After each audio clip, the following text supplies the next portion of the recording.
Hello everyone, আসসালামু আলাইকুম।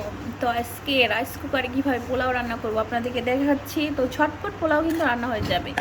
এখানে আমি পানি দিয়েছি পরিমাণ মতো, তারপর আমি এলাচ খাল দিয়ে দিলাম,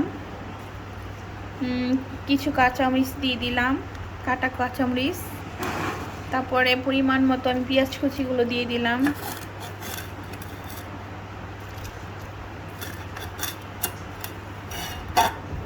তারপর পরিমাণ মতো আমি তেল দিয়ে দিব। তো আমি আগে কিছু তেল দিয়েছি,